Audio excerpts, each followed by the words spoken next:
早速問題です。はい。今年この YouTube チャンネルで何店舗のお店を取材したでしょうか？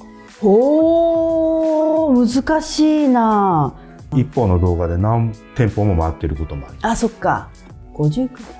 50、正解は80店舗。おー、回ったね。ですね。すごい。もちろん行ったことある店舗もありますけど、それもカウントするとっていうことで、ちょっとこれを見てください。おー、すごい。7月すごない？ 7 月はレイさんがパリで取材したお店も含めて、あ、そっか。一応入ってます。11月とかもね、なかなかだね。ジュエリーツアーとかやってますから。あ、そっか。はい。うわ、超いっぱいあるね。そう、その中から今日はですね、ベスト10を決めるということで、去年一昨年もやったんで、見たい方はじゃあぜひ見ていただいてという形でね、概要欄にね書いておきますので、それで面白いと思いますね。いやー、すごいな。なかなか決められなかったと思います。難かったよ、本当に。あ、でもあの店入れたんだったらこの店も入れたいな。あ、でもあの人好きだったなとかいろいろ考えて、走馬灯のようにして頭がせわしなかった。じゃあ10位からお願いします。10位から。10位はですね、じゃん、601。お京都のセレクトショップ。割と新しいめなセレクトショップだったと思うんですけども、何がいいってみことちゃんが自分の好きを貫いてるところ、トレンドとか、なんだろう、売れてるとかじゃなくて、自分はこれがかっこいいと思ったってものを突き進んでるところがすごい良かったなっていうのと、やっぱ好きなブランドにめちゃめちゃ熱いメッセージを送るってよくないですか？そうやってアプローチするって言ってましたよね。そう、熱意を込めて伝えるっていうのが、それがすごくいいなって思いましたね。これをきっかけにもうちょっとみんなに言ってほしいなっていうのもあります。9位は、ここはあけっぴも入るかな入んないかな、アンリミテッドラウンジです。名古屋ですね。名古屋のメンズのセレクトですかね。何がいいかって、鵜飼さんのこの人業者かなってくらいに工場とかまで行って糸の話とかも聞いて、それを接客につなげているってこと、服への愛がすごく感じられたなっていう感じですかね。なんかデザイナーと話してるみたいになかった。それくらいに彫金知識がある人で、私は結構久々だったからびっくりしました。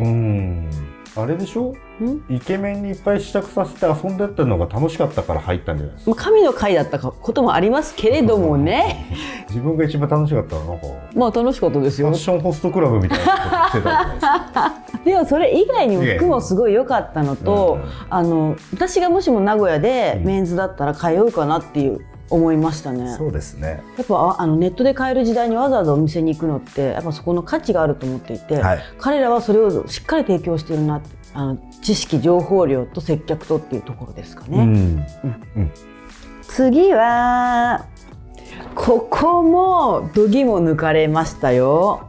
ここは提案力と人柄。ドン。オットナンバーズ。オットさん。年始1月の初めだったような気がしますね。もうずっと頭に残り続けております。キャラクターが。あと本当に洋服の提案力が幅広くないですか？末広さんね、なんかお店は人だなっていう感じが一番した店かもしれないですね。人柄表すよね。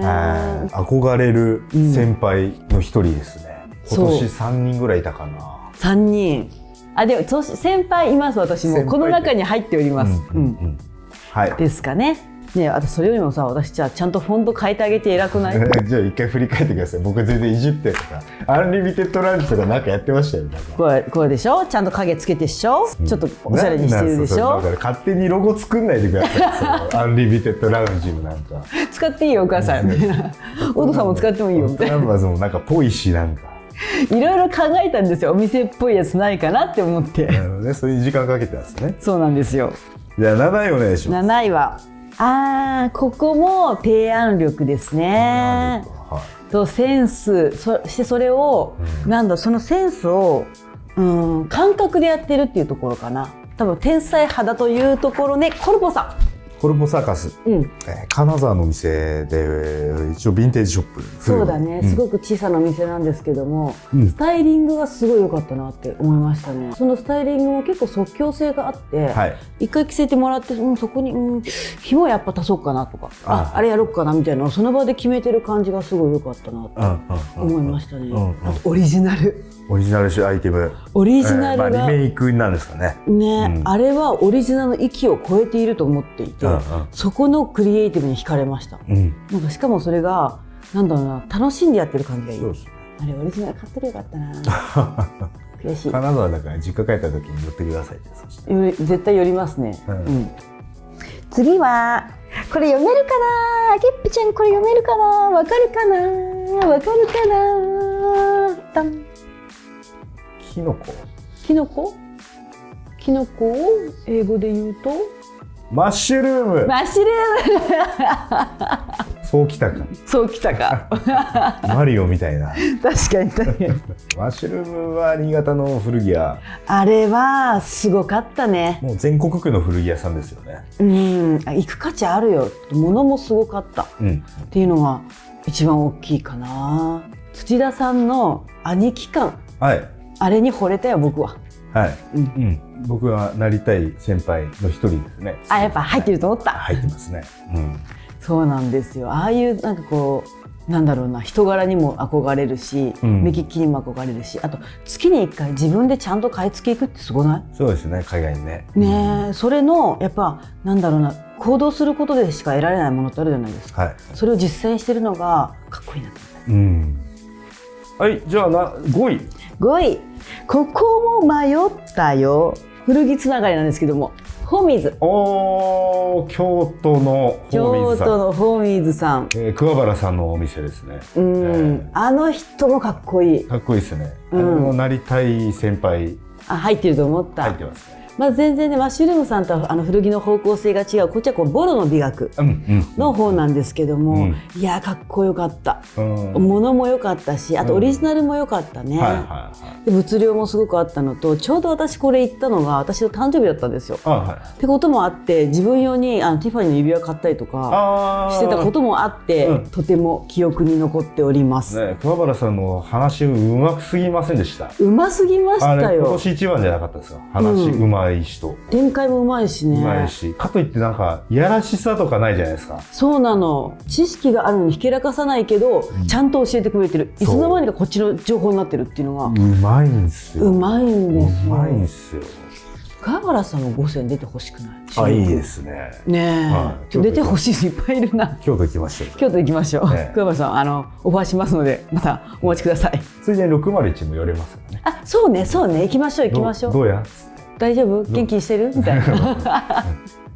じゃあ4位はですね、こちらです。ブラケットですね。年始に行きましたね。ブラケットは引きたいなんですね。なんとなく私のイメージ。理由は今古いボン出たじゃないですか。ここちってなんかちょっとヨーロピアンありませんでした？ヨーロッパが買い付けてるって言ってましたよ。ヨーロッパ。で2階ですよ。あそこの2階。あそこで度肝を抜かれた、こんなレアなものボンボコありますかみたいなのがすごい良かったのと、スタッフの小池さんがすごくチャーミングだったなっていうのと、彼女の服好きもすごい伝わってきたかなって思いましたね。今古着3連発なんですけども、4、5、6位、マッシュルームからホーミーズ、ブラケット、全然方向性一個一個違うじゃないですか。ヴィンテージとボロの美学、ヨーロピアンの U みたいな、どの古着もやっぱどっちも好き。私それぞれの良さがあるなと思っておりまして、だからこの3つはやっぱ入れときたかった。おめでとうございます。おめでとうございます。ベスト3。チャレンジングだったなっていうのと、してやったり感が私はあります。トム・ブラウンを超えたトム・ブラウンをスタイリング提案できたなというところでですかね。トム・ブラウンを自分流にスタイリングアレンジ。トム・ブラウンを超えていくっていうことは結構難しいなと思って、自分にとってチャレンジングなのと、あなたスーツ似合ってた。ありがとうございます。めちゃめちゃ良かった。ニュー明智くんでしたよ。ですね。そういう新しい側面見れたっていうのが良かったなっていう、目標だなと思いました。あれ買うことがね、あれは良いよ。デザイナーズにはデザイナーズしか出せない緊張感があるっていうのは、私はすごく好きです。じゃあもう名残惜しいです。名残惜しいですが、こちらはまあわかるかなとは思っておるんですけども、ずっと私が恋願ってきたお店です。ドレスバノ店。一番気合いで書きましたよ。ちょっと貴重な取材だったんじゃないですかと思いますね。デザイナーさんが変わってから初だし、YouTube でもやったことない媒体だったと思うんですよ。だと思いますね。YouTube 初が出たんじゃないかな。青山のお店、アイテム数もめちゃくちゃ多かったですよね。あと天高とかドレスの美学が絵とかなんかさ、そこにあったじゃないですか。試着ルームしかりとか、もうね本当に住みたい。マジで住みたいくらい。メンズも結構良かったな。良かったね。メンズも着たい。物もいいし空間もいいし、そして自分の憧れを長年の憧れを叶えられたっていうところでこちらです。じゃあ最後1位は1位はじゃん、フェイトンフレグランスハウスです。やっぱり1位だ。来ましたよ。香水のセレクトショップ金沢の世界観がすごかったっていうのと、店の作りがすごくかっこよかったじゃないですか、こだわりがあってとかがあるのと、香りは目で見えないですよね、目で見えないものをいかに伝えるかってことってすごい言葉が大事だと思っていて、峰松さんの言葉の使い方、プレゼンテーション、最高でした。世界観の出し方とか店作りの、本物ってこういうことかっていうのが見て取れるんじゃないでしょうか。やっぱりお店は大事ですね。大事ですよ。伝えるところとしてはね、EC でも買えるじゃないですか、欲しいものは。ただ店に行くことでしか得られない創造性だったりとか、豊かな気持ちだったりとか経験と記憶はない、ところであなたのベスト10は何なんですか？僕のですか？見ますか？見ます。いきますよ。ドン。全然違いますね。あったここら辺は一緒だね。アンリミテッドトムホーミーズさんは一緒だけど、あなた湯浅さんとこのアテンプト好きだと思ったよ。あの雰囲気はあなた好きだと思いました。1位になっちゃいましたね。なんだかんだで、お店の規模とかは全然ちっちゃいですけど、そうだね。僕の好き具合という個人的な趣味ではツボに入った。でブランドセレクトも良かったしね。良かったですね。しかもなんだろう、有名無名とかトレンドとかじゃなかったもんね。自分がいいって思ったものみたいな。そうですね。でもなんかわかる。セブンはもう好きじゃん。そうですね。改めて去年は代々木上原のお店行って、今年は銀座店の方行って。確かにできましたって聞いたからね。やっぱりお店の作りにもこだわってらっしゃるし。あなた一番買ってるもんね。そうですね。なんだかんだで、ちゃんと進化してるっていうか。確かにどんどん生地とかね開発したりとかね。すごいよね、川上さんね。やっぱり。で5位が、新潟は忠義さん。確かにセレクトがすごく、ユニークだなって。ユニークっすよね。自分らしさみたいのをすごく追求してるセレクトショップだなと。絶対そこだけは曲げないというか、そこ曲げるんだったらもうやめますぐらいの感じの。確かに感じませんでした。そこは本当コアなところ大事にしてるな。あと可愛かった水戸さんが。で、地方のセレクトといえば確かにポエトリーさんもポエトリー入れなかったですね、レイさん。超迷ったよ。候補であったと。めっちゃ迷った。高木さんの新しいブランドを掘り下げていくっていうスタイルが好きでしたね。今言ったらまた違うブランドが入ってんだろうなとかをちょっと想像すると気になってきますよね。次は何に目つけてんだろうっていうか。確かに。目利きだなと思います。確かにすげえ迷ったんですよ、本当に。本当に接戦だった。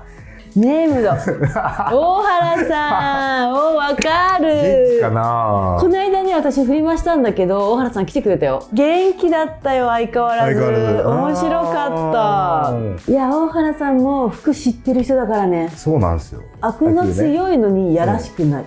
あれはすごいバランスだと思うよ。人柄も良かったですよね。人柄もいい人なんだよ。人柄普通にいい人なんですよね。エアルーム。エアルームね、群馬、お二人でやられて。やれてる。いい二人だった。あとアフタースクール。ね。新潟の。はい根橋さんが。根橋さんもね、人当たりがいいしね。いいですね。あと根橋さんの娘さんめちゃくちゃ可愛いの知ってます。知らねえよ。なんでそれ。ちょっとインスタで見てみてください。根橋さんもかっこいいからね。私はもう最近そのインスタを見るのが楽しい。親戚の人みたいになってるじゃん。人の子をめでるっていうオンライン上で。最近そういう域に入ってきました。すごいね、あなた。はい、80店舗、我々のねベスト10はね、こんな感じだったんですけど、皆さんはどのお店が気になったとか記憶に残っているなどあるでしょうか。